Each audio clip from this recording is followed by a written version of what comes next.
Je souhaite que nous prenions une minute pour prier pour ceux qui sont sur le terrain et aussi pour le repos des âmes de ceux qui sont tombés pour notre patrie.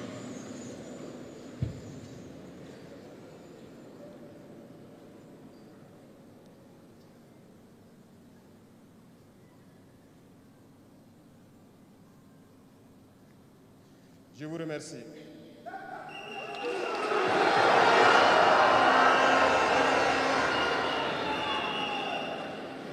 Rendons grâce à Dieu qui a permis que nous nous retrouvions ici aujourd'hui à l'occasion donc de la célébration de la Journée internationale de la jeunesse en bonne santé. Je le dis très souvent parce que l'être humain oublie souvent Dieu lorsqu'il n'a pas de problème, lorsqu'il est dans le bonheur. Mais quand viennent les soucis, c'est là qu'on se rappelle de Dieu. Rendez grâce tous les jours pour le souffle de vie et pour la santé. Jeunesse. Jeunesse du Burkina, jeunesse d'Afrique. La jeunesse, cette phase de la vie où l'on a assez de force, assez d'énergie, comme le paraphrasait donc le slammer qui vient de passer. La jeunesse, c'est l'époque où on n'a pas assez de temps. Nous devons profiter du temps qui nous est donné, utiliser l'énergie nécessaire pour atteindre nos objectifs, pour changer le monde, changer notre monde, changer le monde des autres, positivement.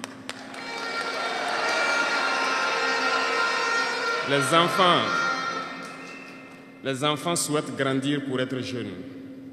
Les personnes âgées souhaitent redevenir jeunes. Tout le monde veut être jeune. La jeunesse est une bénédiction. Alors profitez de la jeunesse pour faire œuvre utile. Voilà pourquoi quand je vois dans le thème choisi, les deux premiers mots nous interpellent. Intégration, sécurité.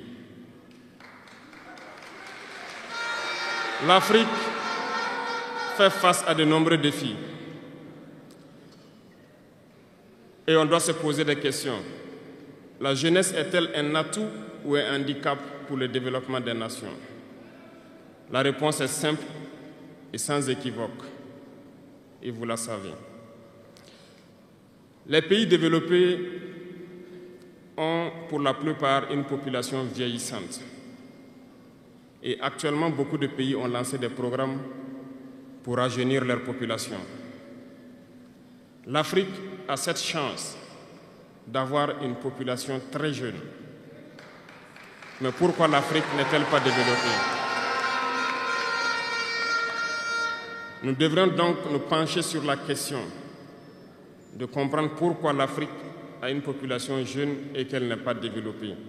Et que les pays qui se disent développés cherchent donc à rajeunir leur population. Il faut que nous arrivions donc à transformer notre jeunesse en un véritable atout et un moteur de développement pour notre continent. Et pour ce faire, nous avons besoin d'intégration, nous avons besoin de sécurité, de développement, nous avons besoin de nous unir. Certes, vous entendrez parler de l'Union africaine. Oui, elle existe. Mais quel est l'effet de l'Union africaine en réalité?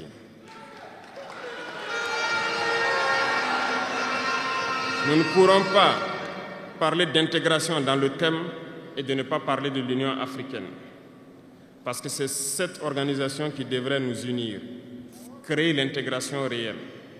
Mais nous sommes au regret de voir ces guerres qui persistent sur le continent africain, qui tuent des millions de jeunes, et que cette organisation, qui est à la tête d'États pourvus d'armées, n'arrive pas à s'organiser pour soutenir certains pays.